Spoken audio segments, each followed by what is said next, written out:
16वां साल 16वां साल आया एक अजनबी की तरह। पास आकर भी एक दूरी पर खड़ा रहा। मैं कभी चुपचाप उसकी ओर देख लेती, कभी वह मुस्कुराकर मेरी ओर देख लेता। घर में पिताजी के सिवाय कोई नहीं था, वह भी लेखक जो सारी रात जागते थे, लिखते थे और सारे दिन सोते थे। माँ जीवित होती तो शायद 16वां साल और तरह से आता, परिचितों की तरह, सहेलियों दोस्तों की तरह, सगे संबंधियों की तरह। पर माँ की गैर हाजिरी के कारण जिंदगी में से बहुत कुछ गैर हाजिर हो गया था। आसपास के अच्छे बुरे प्रभावों से बचाने के लिए पिताजी को इनमें ही सुरक्षा समझ आई थी कि मेरा कोई परिचित न हो, न स्कूल की कोई लड़की, न पड़ोस का कोई लड़का।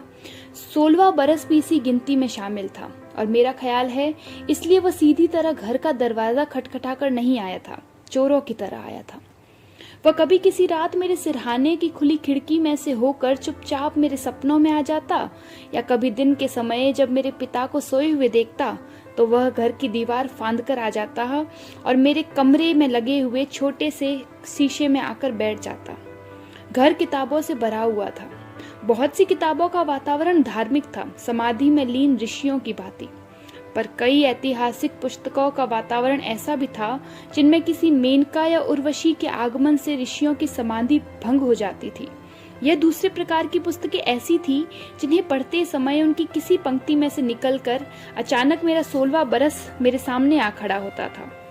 लगता था यह 16वां बरस भी जैसे किसी अप्सरा का रूप था जो मेरे सीधे साधे बचपन की समाधि भंग करने के लिए कभी अचानक मेरे सामने आ खड़ा होता था। कहते हैं ऋषियों की समाधि भंग करने के लिए जो अप्सराएं आती थी उसमें राजा इंद्र की साजिश होती थी। मेरा 16वां बरस भी अवश्य ही ईश्वर की साजिश रहा होगा, क्योंकि इसने मेरे बचपन की समाधि तोड़ दी थी। मैं कविताएं लिखने लगी थी और हर कविता मुझे वर्जित इच्छा की तरह लगती थी। किसी ऋषि की समाधि टूट जाए तो भटकने का शाप उसके पीछे पड़ जाता है। सोचों का शाप पीछे पड़ गया। पर 16वें वर्ष से मेरा स्वाभाविक संबंध नहीं था, चोरी का रिश्ता था। इसलिए वह भी मेरी तरह मेरे पिता के आगे सहम जाता था और मेरे पास से परे हटकर किसी दरवाजे के पीछे जाकर खड़ा हो जाता था। और उसे छिपाए रखने के लिए मैं एक क्षण जो मन मर्जी की कविता लिखती थी, दूसरे क्षण फाड़ देती थी और पिता के सामने फिर सीधी सादी और आज्ञाकारी बच्ची बन जाती थी। मेरे पिता को मेरे कविता लिखने पर आपत्ति नहीं थी, बल्कि काफिये रदीफ की बात मुझे मेरे पिता ने सिखाई थी। केवल उनका आग्रह था कि मैं धार्मिक कविताएं लिखूं और मैं आज्ञाकारी बच्ची की तरह वही दकियानुसी कविताएं लिख देती थी। उम्र के 16वें साल में हर विश्वास पारंपरिक होता है और इसलिए दकियानुसी भी। इस तरह 16वां वर्ष आया और चला गया। प्रत्यक्ष रूप से कोई घटना नहीं घटी।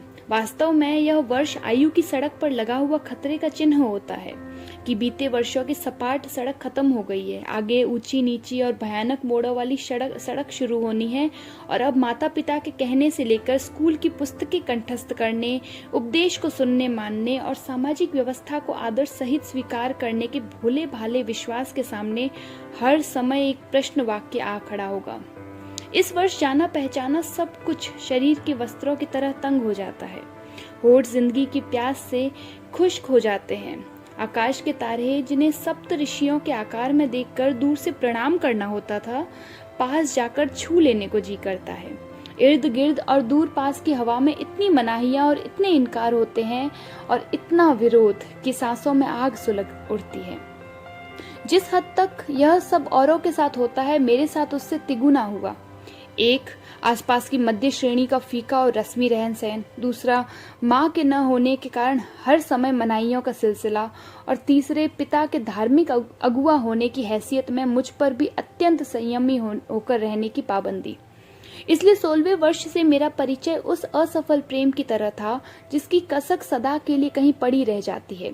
और शायद इसलिए वह 16वां वर्ष भी अब मेरी जिंदगी के हर वर्ष में कहीं न कहीं शामिल है। इसके रोष का पूरा रूप मैंने उसके बाद कई बार देखा। 1947 में देश के विभाजन के समय भी देखा। सामाजिक, राजनीतिक और धार्मिक मूल्य कांच के बर्तनों की भांति टूट गए थे और उनकी किरचें लोगों के पैरों में बिछी हुई थी। ये किरचें मेरे पैरों में भी चुभी थी और मेरे माथे में भी। जिंदगी का मुंह देखने की भटकन में मैंने उसी तपिश के साथ कविताएं लिखी जिस तपिश के साथ कोई 16वें वर्ष में अपने प्रिय का मुख देखने के लिए लिखता है। और इसी तरह फिर पड़ोसी देशों के आक्रमण के समय, वियतनाम की लंबी यातना के समय, चेकोस्लोवाकिया की विवशता के समय।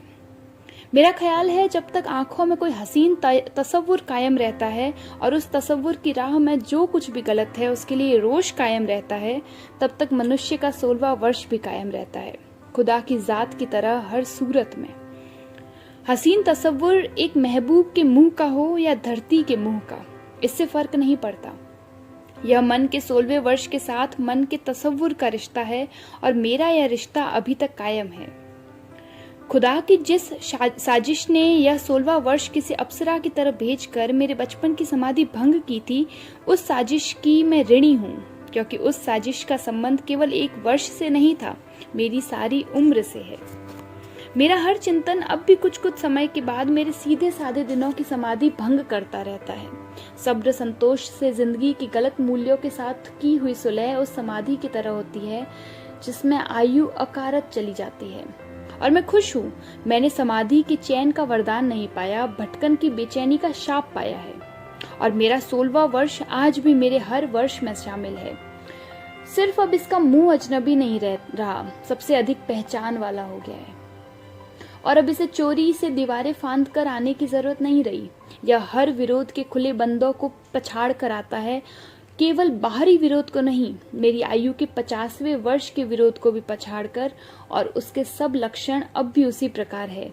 जब भी इर्द गिर्द का सब कुछ तन के कपड़ों की भांति रूह को तंग लगता है, होठ जिंदगी की प्यास से खुश्क हो जाते हैं, आकाश के तारों को हाथ से छूने को जी करता है, और कोई अन्याय चाहे दुनिया में किसी से और कहीं भी हो, उसके विरुद्ध मेरी सांसों में आग सुलग उठती है।